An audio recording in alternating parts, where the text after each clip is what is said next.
शिव महापुराण की कथा पुरुषोत्तम मास के इस पावन अवसर पर श्री पुरुषोत्तम शिव महापुराण की कथा श्रवण करने का सौभाग्य अपन सभी को घर बैठे ऑनलाइन श्रवण करने को प्राप्त हुआ है। बटकेश्वर महादेव और पिपलेश्वर महादेव। पिपलेश्वर महादेव जिस जगह पर दधीची ऋषि की धर्म पत्नी सुवार्च के सम्मुख में दधीची ऋषि के प्राण देवता ले लेते हैं, अस्थियों का कंकाल हो जाते हैं दधीची बाबा। उनकी धर्म पत्नी रोती हुई अपने पेट पर पत्थर मारती है गर्भ को नष्ट करने के लिए। वहां शंकर भगवान प्रकट होते हैं पीपल के पेड़ के नीचे। शिव जी का नाम पिपलेश्वर महादेव हुआ। जो बालक पीपल के पेड़ के नीचे जन्मा उसका नाम पिपलाद हुआ। दो महादेव अपनी पुस्तिका में लिखकर रख लो, एक बटकेश्वर महादेव और एक पिपलेश्वर महादेव। अदालत में कोई कार्रवाई चल रही है, अदालत में कोई केस चल रहा है, अदालत में कोई बात चल रही है, नहीं जीत मिल रही, नहीं विजय मिल रही, हार गए, पेशियां लगा लगा कर एक बार बड़ के पेड़ के नीचे बालू मिट्टी का शिवलिंग बनाकर उसकी पूजन करो। पूजन अर्चना कर कर दही 3 चम्मच नाम लेकर चढ़ाओ जिसके साथ केस चल रहा है, और 3 चम्मच दही चढ़ाकर उस दही को उठा लो और रुमाल पर उसके छापे लगा लो, सफेद रुमाल पर। भगवान शंकर की पूजा अर्चना कर कर जल में विसर्जन कर दो बटकेश्वर महादेव का नाम लेकर, और उस रुमाल को घड़ी बनाकर रख लो। अगली पेशी जब हो उसको साथ लेकर जाओ, केस जल्दी निपटेगा, विजय प्राप्त होगी। मात्र 3 सोमवार करिए बटकेश्वर का स्मरण। उसी तरह पिपलेश्वर महादेव, कितनी भी बड़ी जिंदगी में रोग हो, चाहे कैंसर जैसा हो, लीवर हो, किडनी हो, कितना भी बड़ा रोग हो, भगवान पिपलेश्वर महादेव का स्मरण करिए। पीपल के पेड़ के नीचे शंकर भगवान के शिवलिंग का निर्माण कर कर उसकी पूजन अर्चना करिए, उस पर शहद चढ़ाइए। पीपल का वृक्ष, आंवले का वृक्ष, शमी का वृक्ष, बेलपत्र का वृक्ष, ये औषधि पूर्ण है महाराज।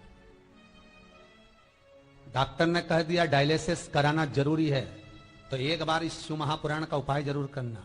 डायलिसिस कराने से पहले 5 छोटे छोटे पीपल के पत्ते लेना, शंकर जी का शिवलिंग का निर्माण पीपल के पेड़ के नीचे करना, मट्टी का पार्थिव शिवलिंग निर्माण कर कर उसकी पूजन कर कर बेलपत्री 5 चढ़ाकर 5 पीपल के पत्ते, 5 शमी के पत्ते शंकर पर चढ़ा देना। आरती पूजन करना, शमी का पत्ता बेलपत्र छोड़कर 5 पीपल के पत्ते उठा लेना। जिस व्यक्ति को डायलिसिस का बोला है उस व्यक्ति को 5 पत्ते पीस कर छान कर पिला देना। 3 दिन बाद फिर जाकर डॉक्टर को चेक करवाना, डॉक्टर डायलिसिस का मना कर देगा, लीवर किडनी अपना काम करना प्रारंभ कर देगा। पिपलेश्वर महादेव की पूजन, पीपल के पत्ते की औषधि जीवन का सुख दे जाती है। तो पिपलेश्वर महादेव सहज नहीं है महाराज।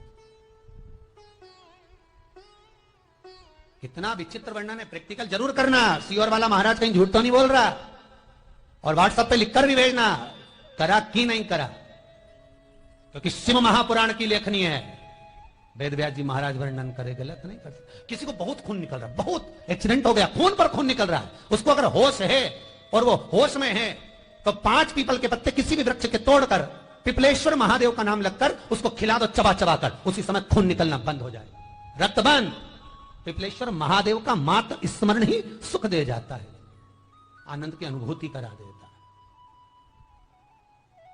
है। एक क्षण की शिव महापुराण की कथा सुनी चंचुला देवी ने, और आखिरी में आप सुनेंगे कि जो चंचुला देवी का पति मर चुका था, प्राण छूट चुके थे, चंचुला बेधव्य हो चुकी थी, शिव महापुराण विराम होते समय चंचुला का अखंड सौभाग्य हो जाता है। शिव पुराण कुंवारी कन्या श्रवण करे तो उत्तम वर प्राप्त होता है। शिव महापुराण बेधव्य नारी, विधवा नारी श्रवण करे तो अगला जन्म बेधव्य होकर नहीं जाती, अखंड सौभाग्य लेकर जाती है। सुहागवती नारी शिव महापुराण की कथा श्रवण करती है तो वह अखंड सौभाग्य लेकर जाती है। कोई पुरुष शिव महापुराण की कथा श्रवण करता है, उत्तम फल को प्राप्त करता है। मनवांचित फल की कामना को देने वाली ये 24,000 श्लोक की 7 खंड 12 स्कंद की शिव महापुराण सुख देने वाली है। जब तक शिव कृपा ना करे एक कदम भी हम चल नहीं सकते।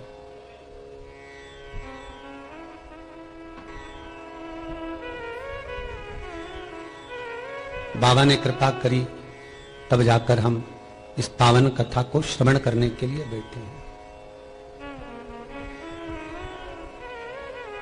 और ऑनलाइन टीवी चैनल के माध्यम से, फेसबुक यूट्यूब के माध्यम से जितने श्रोता भाई बहन लगातार इस पावन कथा को श्रवण कर रहे हैं,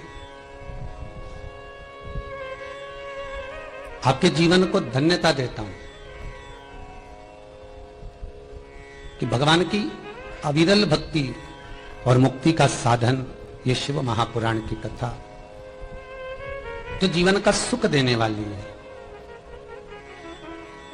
वो निरंतर आप सुनकर अपने जीवन को धन्य बना रहे हैं। 21,600 श्वास ये मनुष्य के शरीर से प्रतिदिन निकलती है और 21,600 श्वास का केवल एक ही स्वरूप होता है कि भगवत भजन में जीवात्मा लगे, कैसे भी रम जाए। 3.5 करोड़ रोम छिद्र का यह मनुष्य का शरीर है, जिसके शरीर पर 3.5 करोड़ रोम छिद्र है। एक एक रोम छिद्र भगवत स्मरण का होना चाहिए।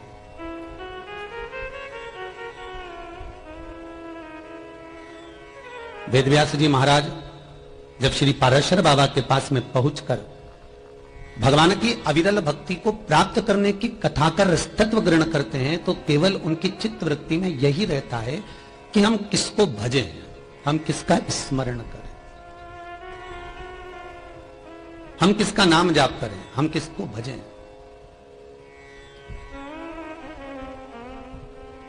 पर महाराज कि पापीड़ा रामुख से राम नहीं निकले, राम नहीं निकले रे श्याम नहीं निकले, वो कहीं जाने हरी भजना में जीवन गवाए दियो सजना। जो भगवान की भक्ति में डूबा ही नहीं, वो भगवान को प्राप्त कैसे कर सकता है?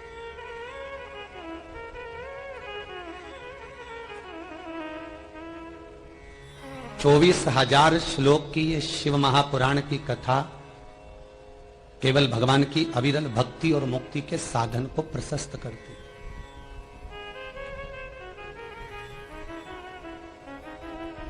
केवल भक्ति और मुक्ति को, और भक्ति और मुक्ति के साधन को जो प्रशस्त कर दे, अर्थात भक्ति के पथ से चलते चलते चलते चलते मुक्ति के पथ तक जो पहुंचा दे, वो शिव कथा, वो भगवान शंकर की पावन कथा। 2 कारणों से मनुष्य का जन्म हुआ है, पहले भी कथा में कहा, आज फिर कह रहा। एक भगवान का भजन करने के लिए और एक कर्म का भोग भोगने के लिए। हमें जो शरीर मिला है वो 2 कारणों से मिला, एक भजन करो और एक कर्म का भोग। कितनी योनियां, कितने जन्म हमने निकाल दिए, कितने जन्म हमने निकाल दिए। 84 लाख योनियां काटते काटते काटते काटते मनुष्य की देह मिली है, और वो मानव का शरीर मिला केवल भगवत भजन करने के लिए, उसको भी हम गंवा दें तो ये जीवन व्यर्थ है। मैं धन्यवाद दूंगा करेल परिवार को, जो ऑनलाइन इस पावन कथा को कराकर कोलकाता से अपने जीवन को सार्थक बना रहे हैं, अपने जीवन को धन्य बना रहे हैं।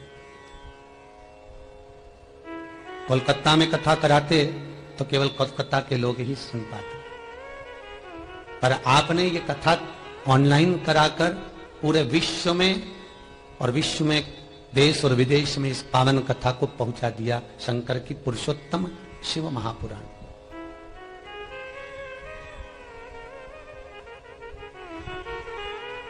ब्रह्मा, विष्णु और शिव, इन तीनों में कोई भेद नहीं है। इसलिए शंकर भगवान के शिवलिंग पर जो जल चढ़ता है उसमें 3 टेकियां होती, उसके ऊपर एक कलश रखा होता है, कलश में से बूंद बूंद पानी नीचे गिरता है। ब्रह्मा, विष्णु और महेश, जो बूंद बूंद पानी जमीन पर अर्थात भगवान शिव के ऊपर गिर रहा है, वो ये दर्शाता है कि ब्रह्मा, विष्णु और महेश हम तीनों एक है, हमें कोई भेद नहीं है। एक बार ब्रह्मा जी के मन में यह भेद आ गया था कि भगवान विष्णु बड़े हैं कि भगवान शिव बड़े हैं। एक बार भगवान विष्णु के गण और भगवान शंकर के गण दोनों में भेद हो गया था कि शिव बड़े कि भगवान विष्णु बड़े।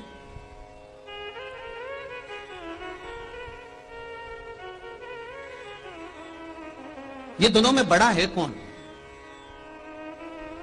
नारायण को बड़ा मान ले कि भगवान शिव को बड़ा मान ले? ये भगवान विष्णु के पार्षद भी कह रहे हैं कि भगवान विष्णु बड़े हैं और भगवान शिव के गण कह रहे हैं शंकर बड़े हैं। आखिर दोनों बड़े कौन? शिव महापुराण की उमा संहिता कहती है, संसार में जन्म लेने वाला मनुष्य हो चाहे देवलोक में रहने वाला देवता हो, जब देवताओं में अगर भेद उत्पन्न कर देता है तो वो देवता देवपद से वंचित हो जाता है। मृत्यु लोक में रहने वाला मानव, मृत्यु लोक में रहने वाला मनुष्य यदि भगवान में भेद करना प्रारंभ कर दे तो वो मनुष्य तत्व से वंचित हो जाता है। कितना सुंदर कहा है, राजा बलि के दरवाजे पर वामन भगवान भिक्षा मांगने के लिए आए। राजन भिक्षाम दे, 3 पग भूमि मांगने के लिए आए। शुक्राचार्य बाबा का कमंडल लेकर, शुक्राचार्य बाबा के कमंडल को लेकर जब राजा बलि भिक्षा देने के लिए गए,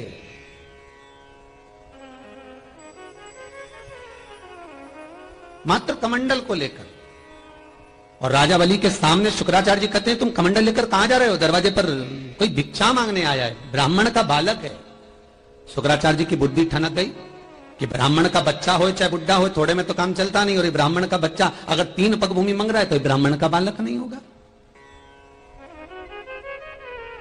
जरा हमको चलकर देखने दो, हे कौन है? महाराज गए, 3 पग भूमि चाहिए हमको। शुक्राचार्य जी ने मना कर दिया राजा बलि को कि ये दरवाजे पर जो खड़ा है ये ब्राह्मण नहीं है, दरवाजे पर खड़ा हुआ ये भगवान त्रिलोकी का नाथ भगवान विष्णु है, नारायण। आप इसको 1 पग भूमि का दान मत दीजिए। दृष्टि में भेद हुआ, तब कुसा में से एक कुसा को निकालकर कमंडल की टोटी में डाला और शुक्राचार्य जी की एक आंख चली गई, एक आंख फूट गई, समाप्त, केवल एक ही बची है। तो पूछा शुक्राचार्य बाबा ने भगवान वामन से कि आखिर क्या कारण है कि तुमने मेरा एक नेत्र कर दिया? एक नेत्र करने का कारण क्या है? क्यों करा? किस लिए करा?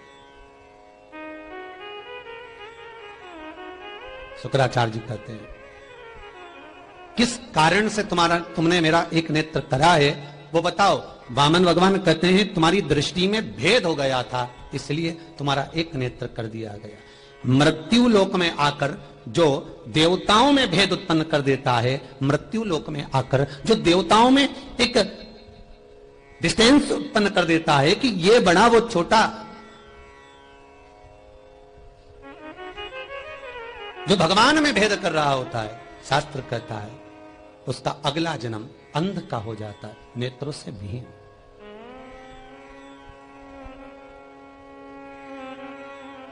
भगवान ब्रह्मा ने भी भेद उत्पन्न करा था, शिव बड़े कि विष्णु बड़े?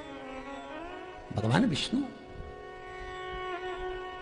भगवान विष्णु से ब्रह्मा करें तुम्हारे पिता कौन है? भगवान नारायण के मुख से निकल गया जो ये सृष्टि का संहार करता है, जो सृष्टि को निर्माण करने वाला है, जो सृष्टि का निराकरण करने वाला है, जो सृष्टि को संहारित भी कर सकता है, वो देव अधिदेव महादेव मेरा पिता है।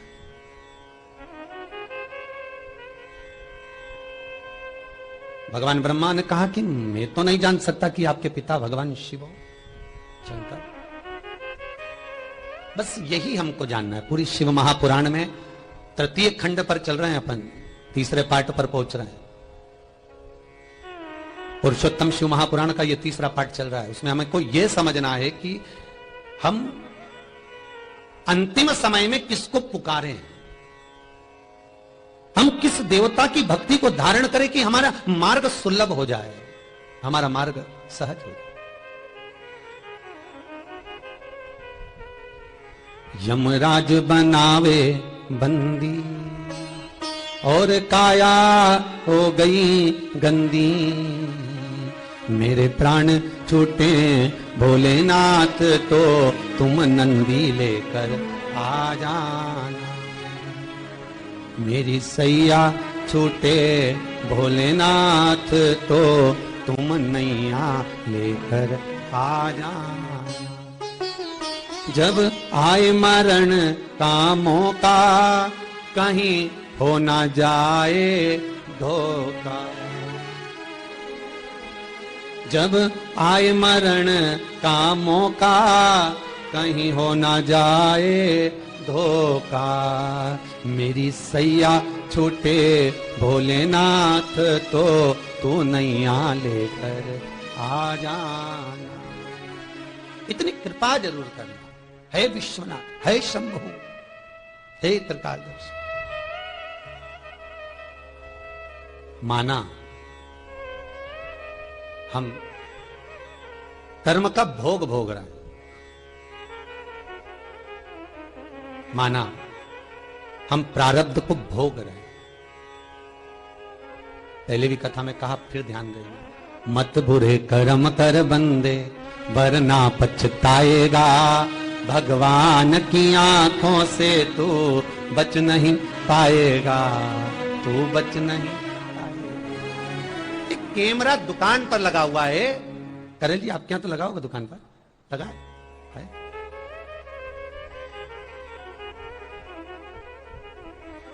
वहां लिखा रहता है आप कैमरे की निगाह में हो।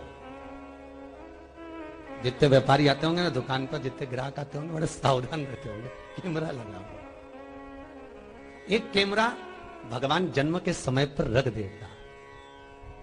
जिस समय आप माता के गर्भ में पहुंचे, गरुड़ पुराण का तीसरा अंश कहता है कि माता के गर्भ में पहुंचकर मात्र 3 महीने पूर्ण होते हैं और भगवान एक ऐसा कैमरा चित्तवृत्ति का, ईश्वर की दृष्टि का आपके पास रख देता है कि जन्म से लेकर जब तक व्यक्ति के प्राण छूटते हैं 21,600 श्वास जो प्रतिदिन निकल रही होती है, वो श्वास जब निकलना बंद होती है तब तक वो कैमरा हमारे भीतर फिट रहता है। भगवान की निगाह में हम रहते हैं।